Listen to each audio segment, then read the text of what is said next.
Shiva, Shiva, Shiva, Shiva, Shivaya. There is nobody who has not been happy. Everybody's been happy, but the problem is they're not able to maintain it, that's all. There are only two things. How joyful are you and how much joy do you give to people around you? Just do this for 2 days and see. You will become something truly fantastic within yourself. What is well-being? When do you really feel well in your life? When do you truly feel well? When you're very happy, you're well. Even if you're physically ill, you're still well, isn't it?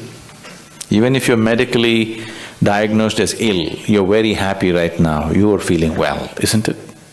So fundamentally, well-being means a certain level of joyfulness, certain exuberance of life. What is happiness? We can say happiness is this, that, but in terms of life, your life energies are happening in a more exuberant way than it normally happens. Depression means your life energies have become very low and state. Happiness means your life energies are exuberant. There are many ways of describing happiness, but only those who are happy know what it means to be happy. There is nobody who has not been happy. Everybody's been happy, but the problem is they're not able to maintain it, that's all. So, you don't have to enforce any resolutions upon yourself, just little tools to make sure that you don't sink. See, a lot of people who are doing business, they think they're keeping accounts only for the sake of IRS. No. You keep accounts not for the sake of IRS, because if you do not keep accounts, you do not know whether you're making profit or loss. That's the idea of accounts, isn't it? Whether you're moving forward or backward, to know this, you need an account book. Why don't you keep an account book? At the end of the day, just check, am I a little more joyful today than yesterday? If you had done this since you were 5 years of age, you would have been ecstatic by now. Profit side became like this because you never kept accounts. One day you checked, when it became very acute, then you see you're in a big loss. Every day, every month, just keep accounts. Am I becoming more joyful or less joyful? There are only two things.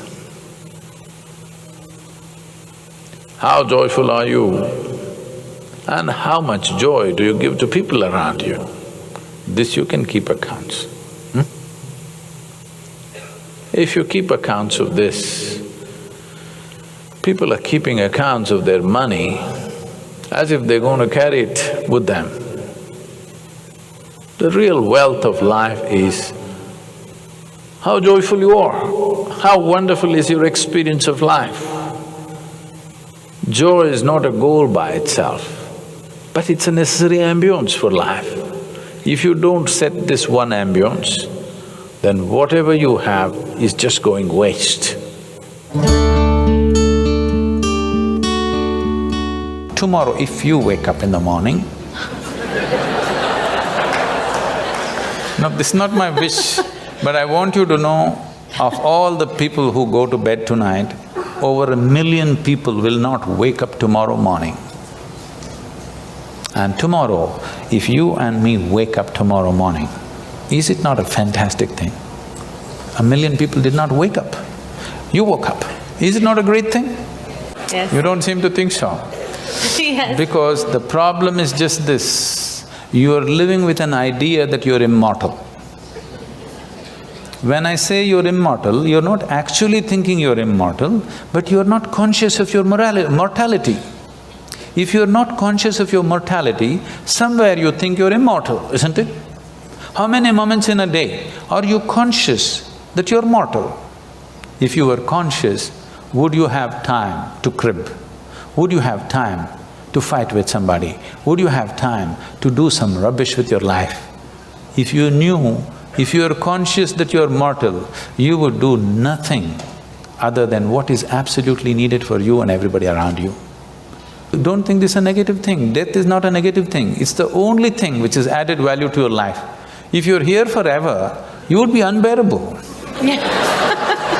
Yes. If you just become conscious of this one thing, that always you're conscious that I'm mortal. You don't have to think, I will die today, we don't intend, we want to live as far as possible. Just you know, one day I will die. Every day, every moment if you remind yourself, this is a brief life, I'm mortal, one day I will end. Just do this for 2 days and see, you will become something truly fantastic within yourself, just this is all. This is the fundamental aspect of yoga. The first teaching that came out was that it is your karma. That means it's your making. Your life and the experience of your life is entirely your making. If this one thing doesn't sink into absolutely, you will not make the necessary changes.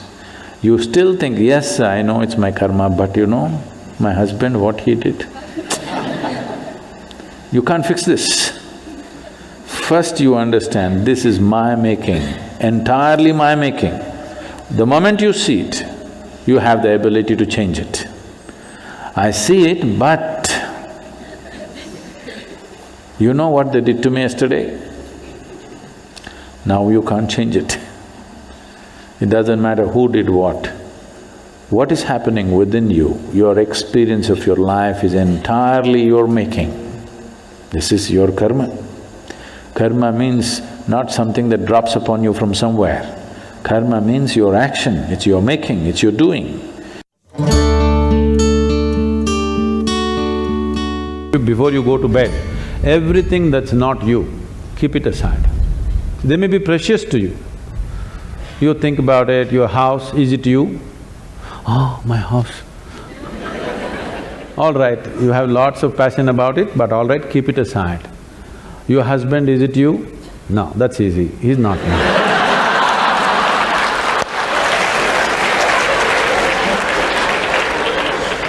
My children, are they me? Oh, little difficulty, but no, they're not me. They're beginning to tell you, if they're 12, they've already told you. So the clothes that you wear, is that you? No. The body that you wear, is that you? No. All these thoughts and emotion, is this you? No. Everything that's not you, keep it in one heap. Not physically, just do this mentally. Keep everything aside. Let me see. Every day you practice this, one day when you successfully keep everything aside that you are not, what you are will be there.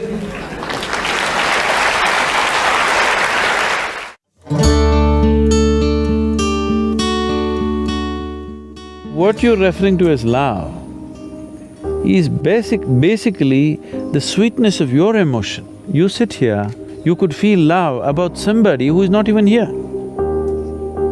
So it's got nothing to do with anybody. It is just the sweetness of your emotion. Now is your love affair, your ability to love, is it on self-start or is it on push-start? You can use another person to stimulate that within you, or you can be on self-start mechanism.